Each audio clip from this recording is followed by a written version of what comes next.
Welcome to The Explainer. So today, we're going to try and crack the code on a huge topic. What's the secret recipe for a rich country? We're going to dive into the core ingredients that help some nations succeed, while others just seem to get left behind. It's this massive question that's been bugging economists and world leaders for, centuries. Is it about natural resources, a country's culture, maybe its type of government? The gap between the richest and the poorest nations is just immense, and figuring out the why is really the only way to start finding any answers. Okay, just look at these numbers for a second. The difference it's just staggering, right? Back in 2020, the average person in Switzerland was making more than 45 times what the average person in India was making. These numbers are just mind-boggling, but believe it or not, they don't even tell the whole story. So before we can even start to solve this mystery, we got to ask ourselves, are we even measuring the right thing? Is a country's wealth really just about how much money it makes in a year? Or is there a better, more meaningful way to figure out what being rich truly means? All right, so this is usually where everyone starts, GDP. It's the classic metric that gives us a quick snapshot of all the economic action in a country. It's that big number you always hear about on the news, basically the size of the whole economic pie. But, just having a huge pie doesn't mean everyone's getting a decent slice. Yeah, it can be super misleading. Because think about it. $1 in your pocket in New York City is not the same as $1 in New Delhi. It just doesn't buy you the same amount of stuff. The cost of living is wildly different all over the world, and if we ignore that, we're not really comparing apples to apples when it comes to living standards. And that's exactly where this idea of purchasing power parity, or PPP, comes into play. It's a really smart fix, actually. It basically asks, okay, but how much stuff can you actually buy with that money? Let's take China. Its official GDP per capita is around $10,500. But when you adjust for PPP, that money buys as much as over $17,000 would in the US. Suddenly, the picture of what life is actually like gets a whole lot clearer. And this leads to a much deeper point, which is summed up perfectly by the Nobel Prize-winning economist Amartya Sen. He argued that real development, true wealth, isn't just about money. It's about freedom. The freedom to live a long, healthy life, the freedom to get an education, the freedom to participate in your community. It's about what you are actually able to be and to do. So, taking that idea and running with it, we get a much better measure called the Human Development Index, or HDI. It takes income, which is important, but it combines it with two other vital things: health, which it measures by life expectancy, and education. This gives us a much more complete, more human picture of a country's well-being. It's a powerful reminder that a healthy, educated population is the real bedrock of national wealth.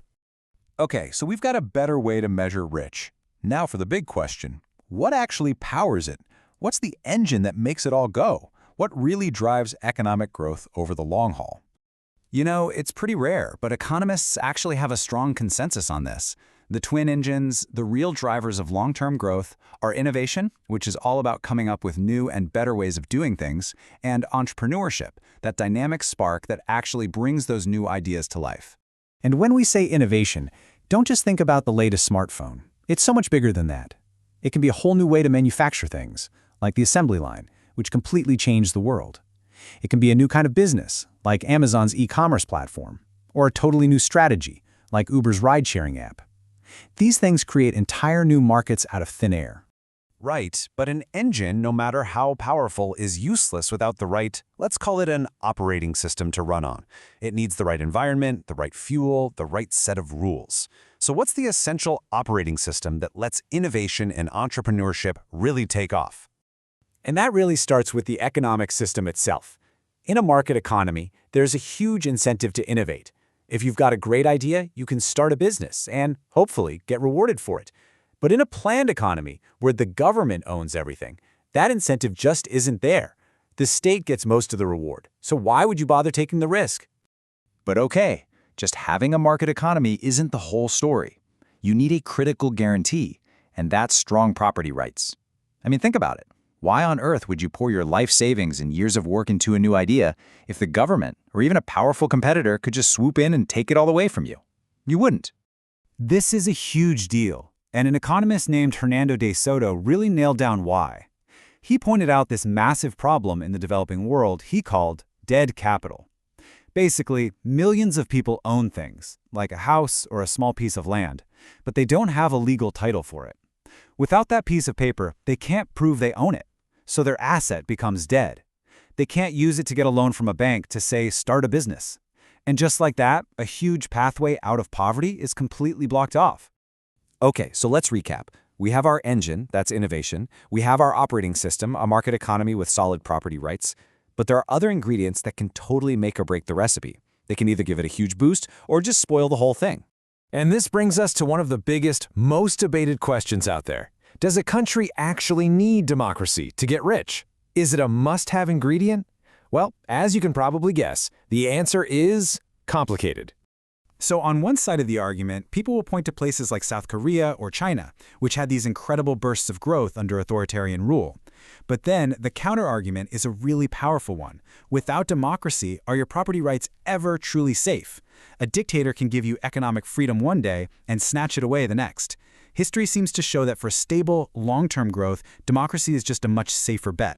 And of course, there are a bunch of other big factors in the mix. For instance, geography matters. Countries on the coast have historically had an easier time with trade.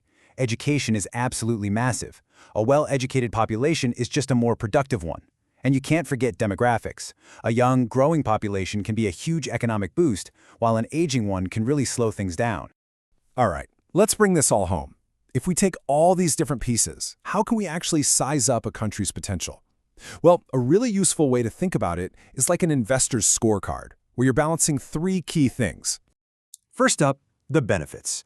You've got to ask, what's the potential upside here? How big is the prize? You look at the size of the market, how much money consumers have to spend right now, and, this is the big one, what are its prospects for future growth? Next, you have to look at the other side of the ledger, the costs. What's it actually going to cost you to do business there? This isn't just official stuff. It's everything from corruption and having to pay bribes to dealing with bad roads or a crazy amount of government red tape. These costs can eat up your profits fast. And last but definitely not least, you have to weigh the risks. What are the chances something could go sideways? You've got political risks, like protests or a sudden change in government. You've got economic risks, like out-of-control inflation.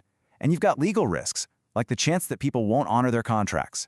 So you see, the secret recipe for a rich country, it's not just one thing. It's this incredibly complex balance between the benefits, the costs, and the risks. And that balance is shaped by everything from a country's economic system to its politics. Which leaves us with a final thought to chew on. Looking at the world today, who do you think has the best recipe for success in the decade to come?